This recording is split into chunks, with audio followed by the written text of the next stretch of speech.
At around 3:45 in the morning on the 12th of August 2017, 21-year-old Joe Deacy sent a video to his cousin through social media.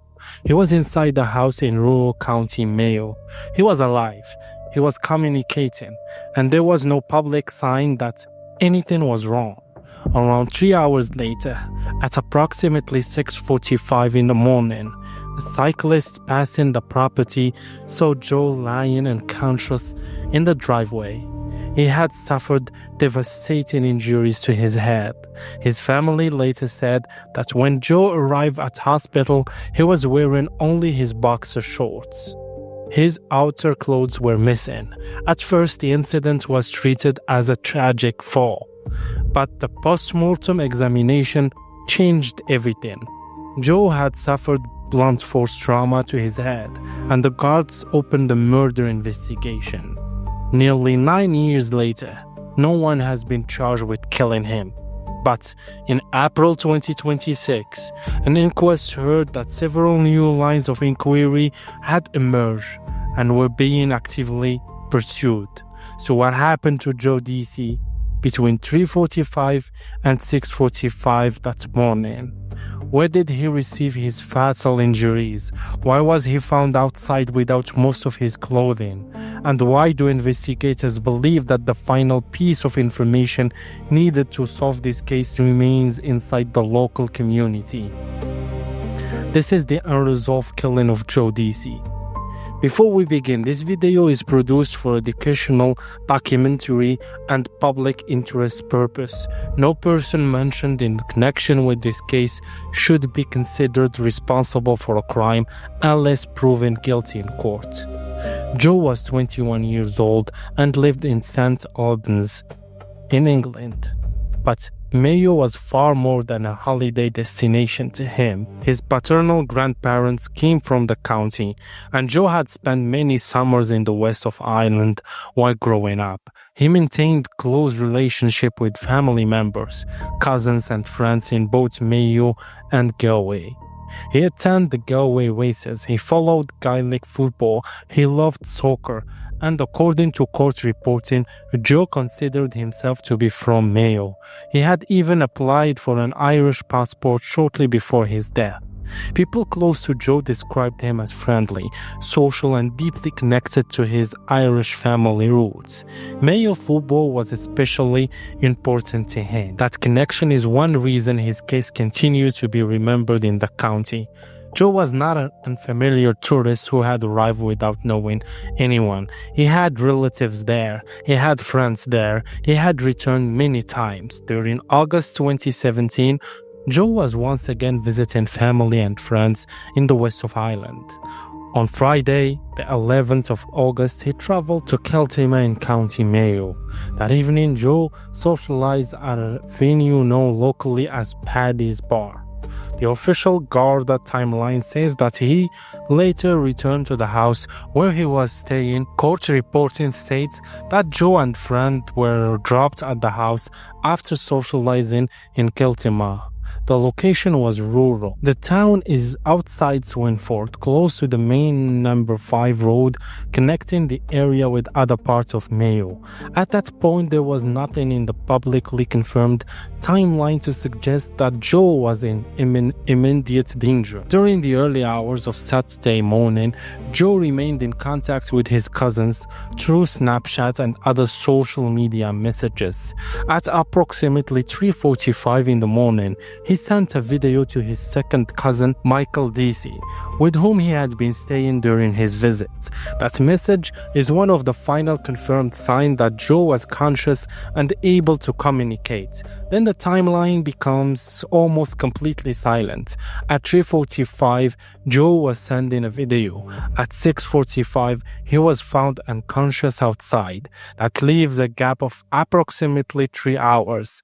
During that period, something happened that caused fatal injuries to a healthy 21-year-old man.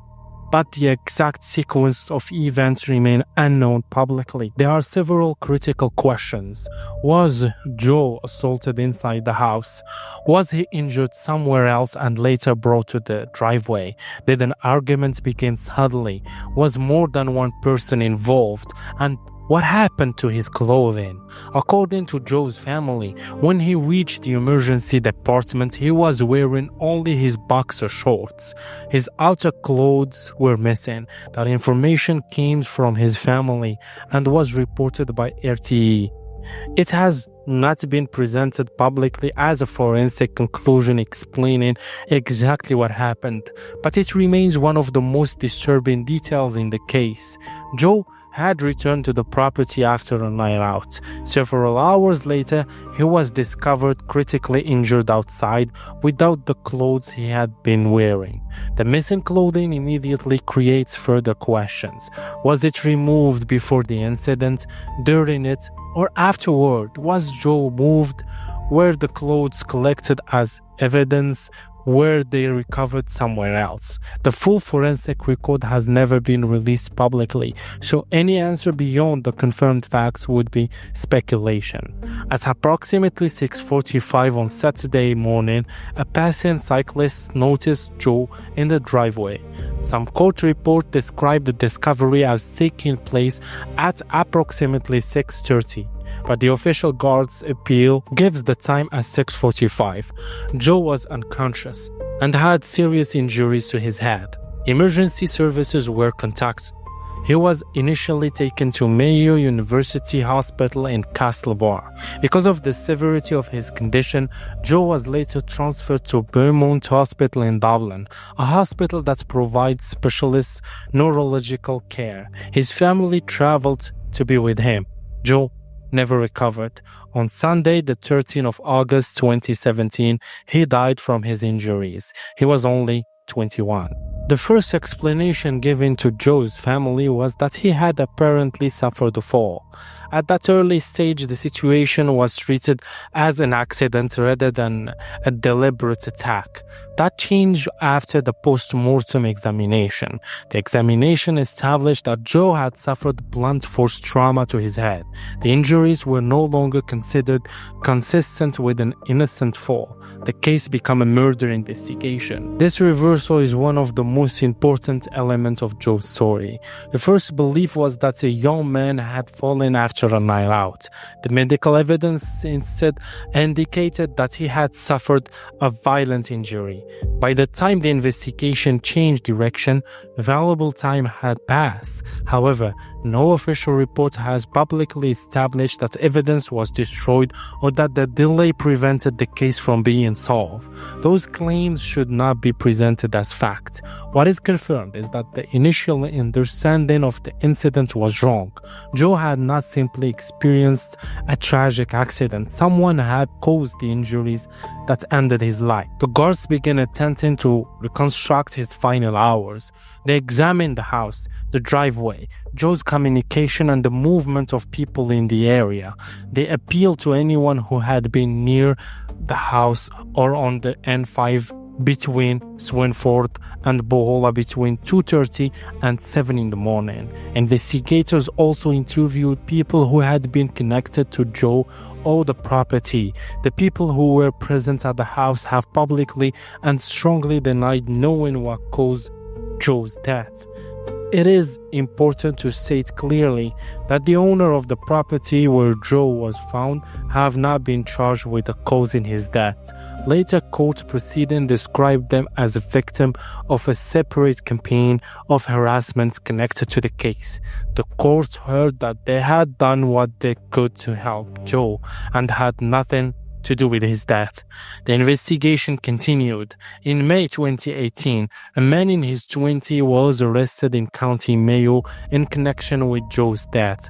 He was questioned at Claremorris Guard Station and later released without charge. A file was prepared for the Director of Public Prosecutions.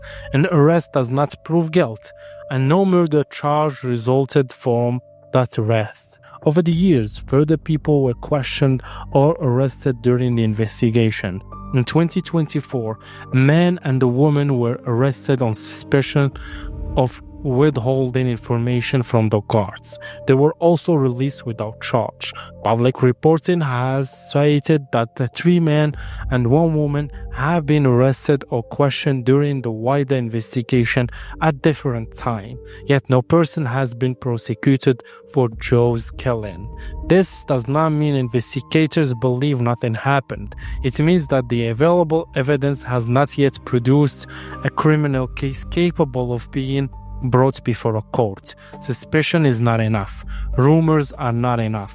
Even if investigators believe they understand part of what happened, a prosecution requires admissible evidence that can prove a case beyond a reasonable doubt.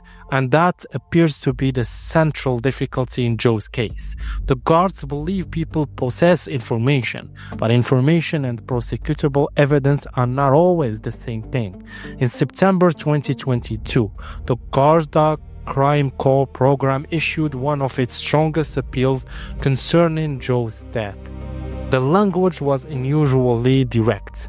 Investigators asked whether people who had been friends with any suspects in 2017 now felt able to speak. They said that allegiance can change with time. The guards appealed for the last piece of this jigsaw needed to progress the investigation. They also directly addressed anyone suspected of involvement, asking them to come forward and unburden themselves. Most importantly, the appeal said investigators believe that the key to solving Joe's death lay within the local community. That statement changes the nature of the mystery. Investigators were not describing a completely unknown attacker who had disappeared without a trace. They were publicly expressing that the belief that people in or connected to the area knew more than they had revealed. The question was no longer simply who did this. It was also who knows what happened and why have they remained silent.